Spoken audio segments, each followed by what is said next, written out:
Okay, so last week we spoke about how the Torah is like a seed in which the potential of the whole tree is there. And the finished tree reveals what the seed has.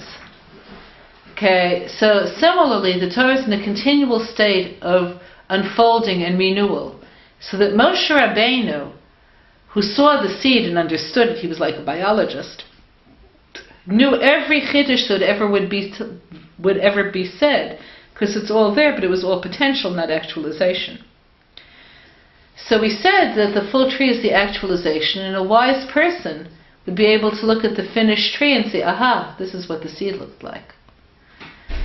So last week we spoke about how this configuration tells us that Torah is a continually unfolding reality, shows us Hashem's will, so that even the ordinary conversations of Talmidei Chachamim give us sensitivity to how this will is expressed in the actual world. So we have the inner core, which is the wisdom of the Torah, and its outer expression, which is the ordinary conversation of Talmidei Chachamim even that. We spoke about tzitzis, and we said how the word tzitzis has within it the word tzitz, which is to peak, blossom, and that this actually embodies the way the Torah works. It gives you future, it gives you a vision of how the seed unfolds and is actualized. Okay, so we're going to take this further. Okay, V'zeh shamu Rabboteinu zal beperek chilek al pasuk ufara piyo levilti chok v'amar Rabbi Yochanan afilu lo kayem afilu chok echad hari b'shvil mitzvah echad she'oseh ketikuno zocher le'olam haba ki kol mitzvah kolelet kol taryag mitzvah. So now we're adding something else. So the same way in the seed, everything, all of these potentials were constricted, and all of them touch each other and belong to each other, so to speak. So every mitzvah contains something of all of the other mitzvot. So if you do one mitzvah properly, so that affects everything else. V'cheinu b'nefesh pnimei ha'adam, she'af shemitpashet b'chol ever ve'ever b'fnei atzmo mikol makom nichlalim sham kol ha'evarim. In the same way, a person, their whole body is intertwined. So if somebody is stepping on your foot, you wouldn't say, my foot has a problem. You would say, I have a problem. So to that same degree, if a person is keeping one mitzvah, so the whole body of Torah is expressed through that one mitzvah. So now what do we have now? So what we have now is a picture of how the Torah looks. So the Torah is expressed through what Hashem tells us about it. So what the author provides us now is a long list of all of the mitzvot about how to learn Torah. So I'm going to take you through some, not all of them. So we have, when a person learns what mitzvot do they keep, each one, again, being like a garin of the other. If you go through Hashem's statutes, which means to struggle with Torah. So the act of struggling itself, trying to figure out what does this mean and what does it say, that actually gives you the whole Torah. V'shinantam levanecha.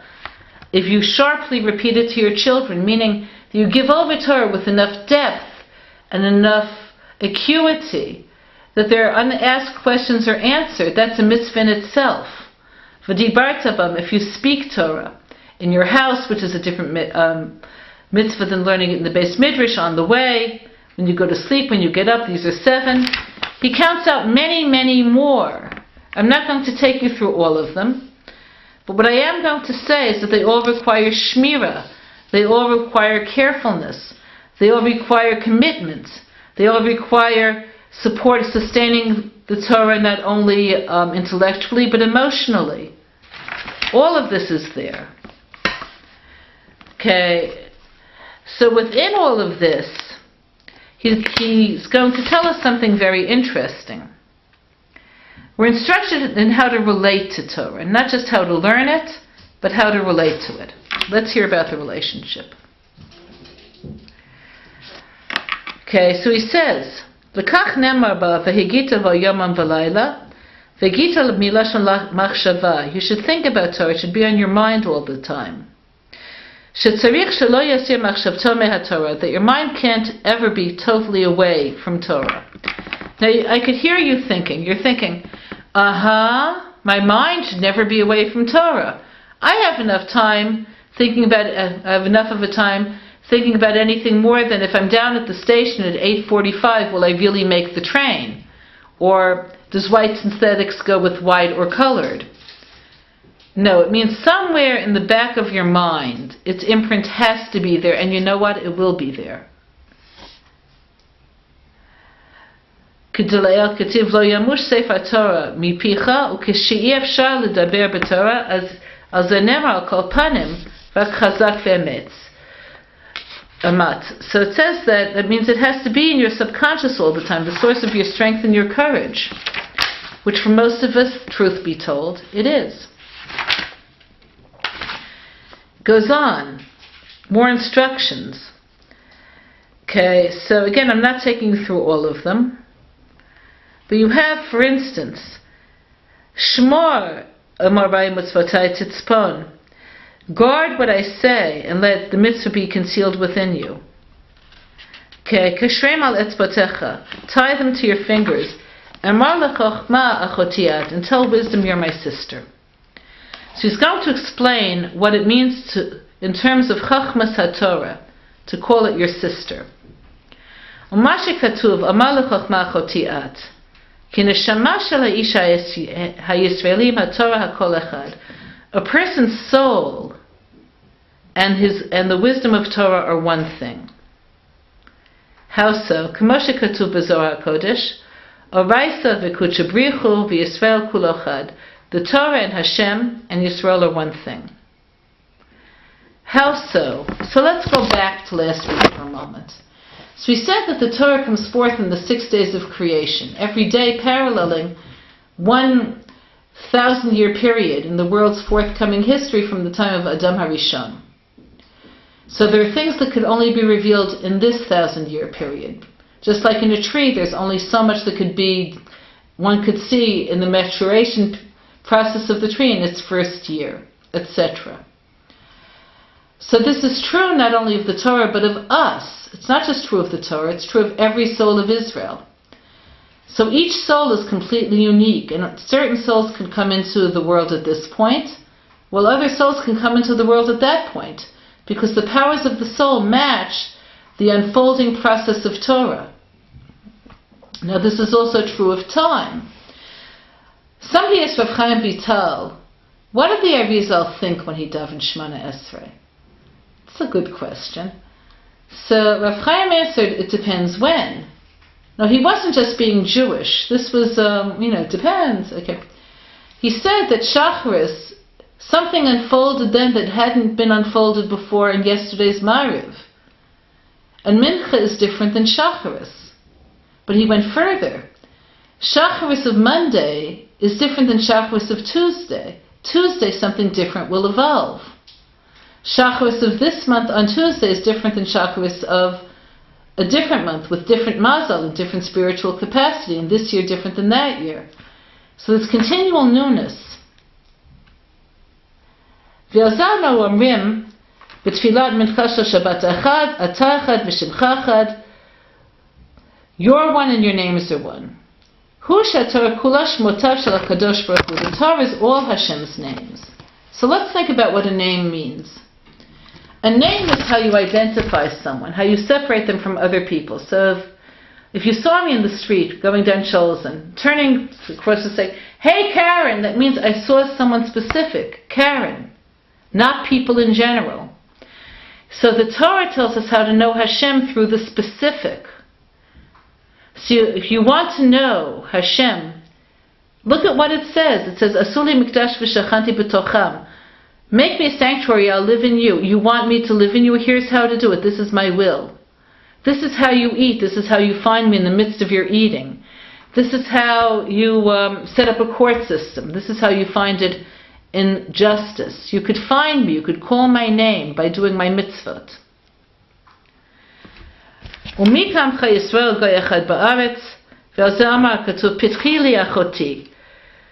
it says, who's like your people Israel?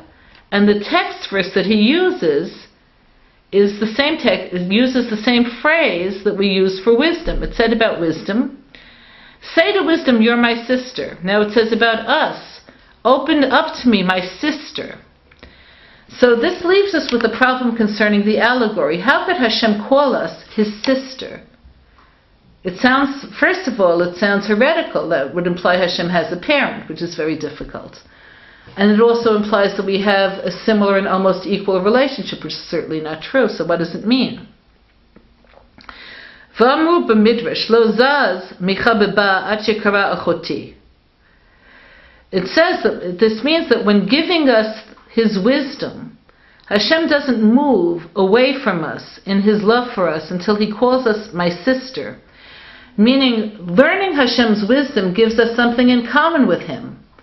At the moment that you learn your will and Hashem's will are on the same page, we're the same. On the inside, we're the same at that moment. So again, let's look at the examples we gave. He's saying, here's how to sanctify me in the world. Asuli mikdash v'shachanti b'tocham. Here's how I could live in you.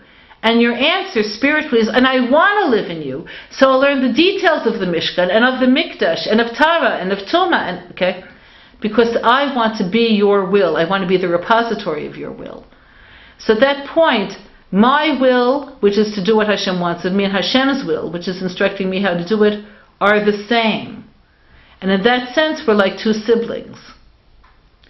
And we have one source. Now what does that mean? We just said it sounds heretical to suggest that Hashem has a source.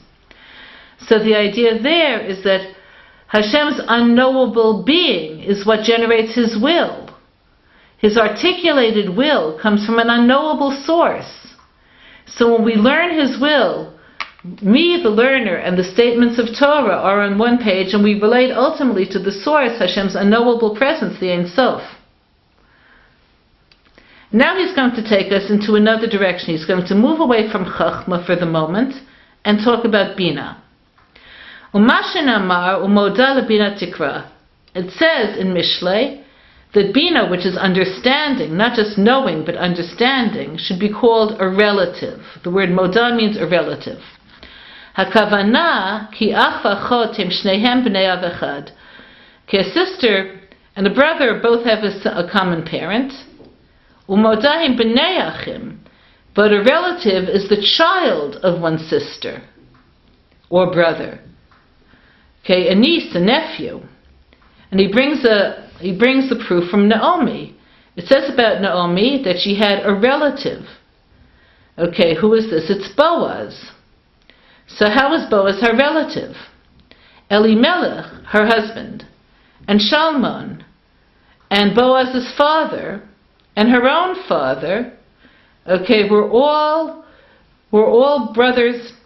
So again, Elimelech, her husband, and her father, and Shalman, okay, and Boaz, were all brothers, all sons of Nachshon. V'chein ha'inyan kan ha'chachma u'ikar ha'torah, l'fi nitinata l'chal Yisrael. Chachma, the information, is the main body of Torah that was given to us. Shekol otiyat Torah him samach ribo shorshei nishmotehem. The 600,000 letters of Torah, approximately, parallel the approximately 600,000 soul roots of Israel. So that means if you're missing one letter, the whole Sefer Torah is puzzle. In the same way, you need every Jew to unveil and develop their part of Torah. So Torah is the source. Okay, it's Hashem's will. But then that has children, so to speak, which is what?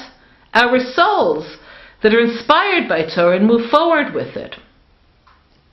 So Chachma is like a sister. But Bina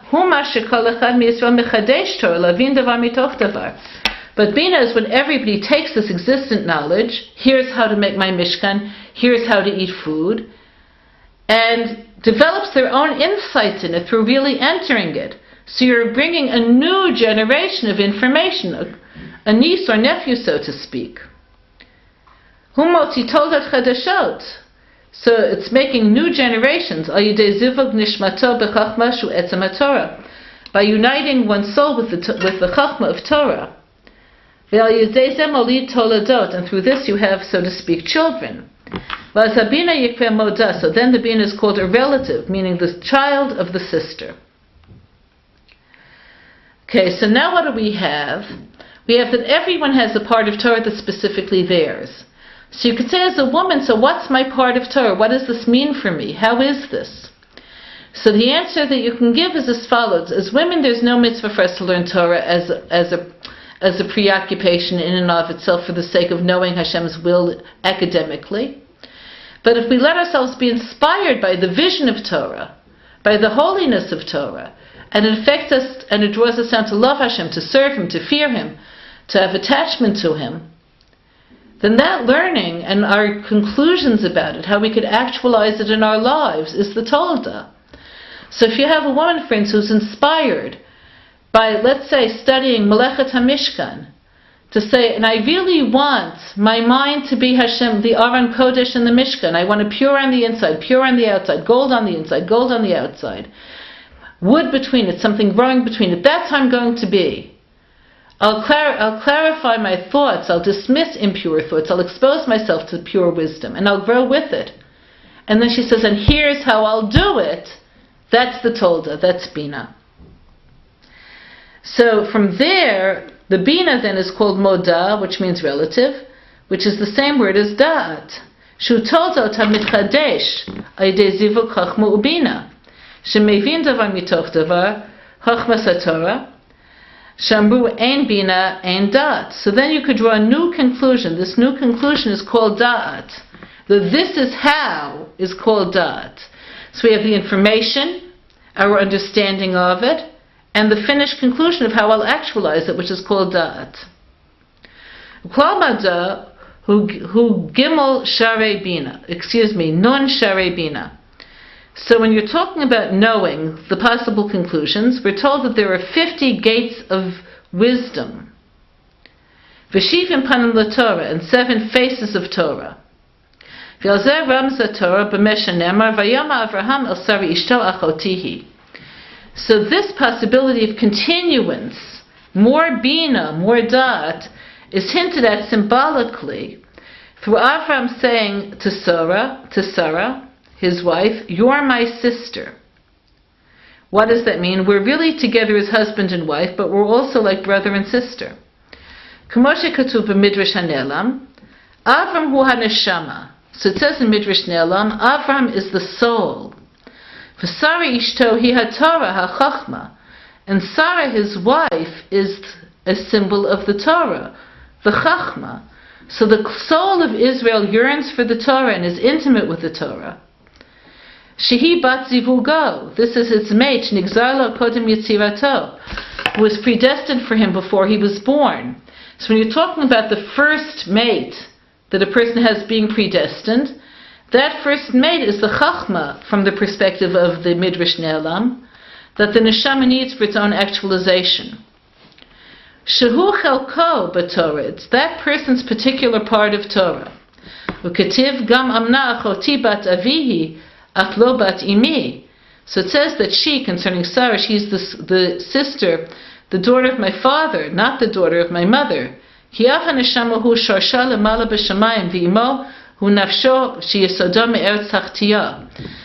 when you're talking about the source of Torah, this is again the Ein Sof, Hashem's unknowable presence in heaven. But if you're talking about the mother of Torah, what makes it happen, you're talking about the earth itself, our experiences in life, that give us the potential to actualize the Torah that we know. K'moshe ne'emar, Aram yatzarti mi beten imi. It says you came out naked from the stomach of my mother, meaning the earth itself is what develops us. So what does that mean when we say it's the earth itself that develops us? It means every experience in life that unfolds gives you the tool of bringing Torah there to that expression, to that experience rather. So let me give you a concrete example. Okay. I was talking to a woman who's in a hard situation medically. She has a form of cancer that's eminently curable, but it's still frightening, and she still has to go for treatments. And she asked the one question that's relevant. What's relevant spiritually? She's far above asking, oh, and why did God... She's not there. She's like far above that. Where should I put it? This is the experience. What could I do with it? So she's considering various things, developing her own bitachon, creating support groups for others, whatever. But the reason I'm telling you this is that that's what's meant when we talk about actualization of one's capacities.